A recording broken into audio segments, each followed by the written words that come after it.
जय जय श्री राधा रमण, जय जय नवल किशोर, जय गोपी चित चोर प्रभु, जय जय माखन चोर। जय श्री कृष्ण। राधे राधे। एक बार धर्मराज युधिष्ठिर ने भगवान कृष्ण से कहा, हे योगेश्वर,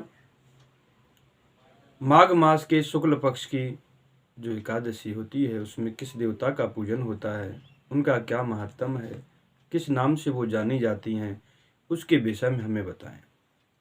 भगवान कृष्ण ने कहा, महाराज युधिष्ठिर, बड़े बड़े पातकों का विनाश करने वाली, ब्रह्म हत्या जैसे जो पाप हैं उनको भी दूर करने वाली जो माघ मास के शुक्ल पक्ष की एकादशी हैं, उनका नाम जया है।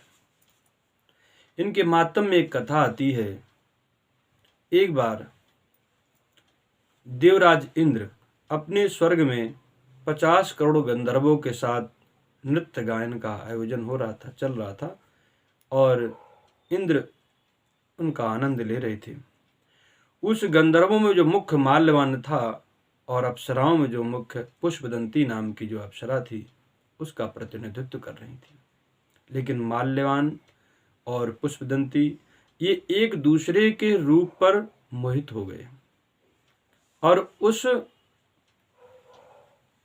भाव भंगिमा में अपने इस कर्म को भूल गए कि हम नृत्य कर रहे हैं, सामने देवराज इंद्र बैठे हैं, सभा बैठी है।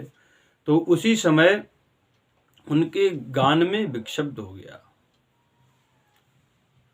ताल भंग हो गई। इंद्र को पता चल गया, ध्यान से देखा तो पता चला ये एक दूसरे के ऊपर मोहित हैं, इसलिए इनका ध्यान नृत्य पर नहीं है, गान पर नहीं है।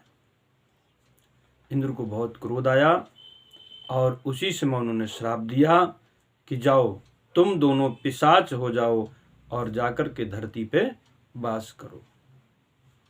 दोनों को अनायासी श्राप मिल गया। हिमालय की कंदराओं में जाकर के दोनों अपने पिशाचत्व से प्राप्त शरीर के द्वारा उत्पन्न जो जलन हो रही थी उसको शांत करने के लिए बड़ी बड़ी कंदराओं में जाते, छुपते रहते फिरते। बहुत समय बीत गया। इनके शरीर में जो जलन होती थी उससे पीड़ित होकर के एक दिन पिशाच रूपिणी पुष्पदंती ने माल्यवान से कहा, हे स्वामी, मैंने ऐसा कौन सा पाप किया है, हम लोगों ने कौन सा ऐसा अपराध किया है जो हम पिशाच योनि में घूम रहे हैं। बड़े दुखी हुए और संयोग से भगवान गोविंद की कृपा से उस दिन जया नाम की एकादशी थी। दोनों कंदरा से बाहर नहीं आए, न किसी की हत्या की, यहाँ तक कि इन लोगों ने फल भी नहीं खाया। रात्रि भर जागरण हो गया, सोए नहीं, और द्वादशी जैसी लगी और इनका एकादशी व्रत परायण हुआ। इनका जो पिशाचत्व शरीर था दोनों का, वो छूट गया। दोनों अपने पुनर्रूप में दोबारा आ गए। वो गंधर्व बन गया और ये पुष्पदंती पुनः अप्सरा का दिव्य रूप धारण करके देवराज की सभा में उपस्थित हुए। जाकर के इंद्र को प्रणाम किया। इंद्र ने जब दोनों को इनको अपने स्वरूप में देखा तो बड़ा आश्चर्य हुआ। मैंने तो इन्हें श्राप दे दिया था पिशाच होने का, ये दोनों उस मुक्ति से, योनि से मुक्त होकर के कैसे मेरे पास आ गए। इंद्र ने पूछा, वो कौन देवता है जिसने तुम्हें पिशाचत्व से मुक्त कर दिया, वो कौन सा उपाय है, सब मेरे सामने खुल करके कहो। माल्यवान बोला, महाराज, अनजाने से हमसे एकादशी का व्रत हो गया, उस व्रत के प्रभाव से हमारा पिशाचत्व छूट गया। ये गोविंद की बहुत बड़ी कृपा हो गई। जब इंद्र ने ये सुना कि इन दोनों ने एकादशी का व्रत किया है, भगवान गोविंद की भक्ति की है, तो उनको ससम्मान आसन दिया कि गोविंद की भक्ति करने वाले लोग मेरे भी सम्माननीय होते हैं। अब आप लोग आसन ग्रहण करें और जो दिव्य पदार्थ है स्वर्ग का, सोमपान उसका पान करें, सोमरस उसका पान करें।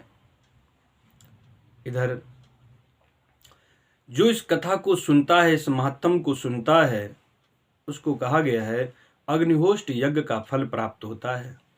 उसके जीवन में अगर कोई अपराध बन जाता है तो अपराध छूट जाता है। इसलिए जया एकादशी व्रत अत्यंत पुण्यदायिनी है, सबको इस व्रत को करना चाहिए। प्रेम से बोलो जय श्री कृष्णा। राधे राधे।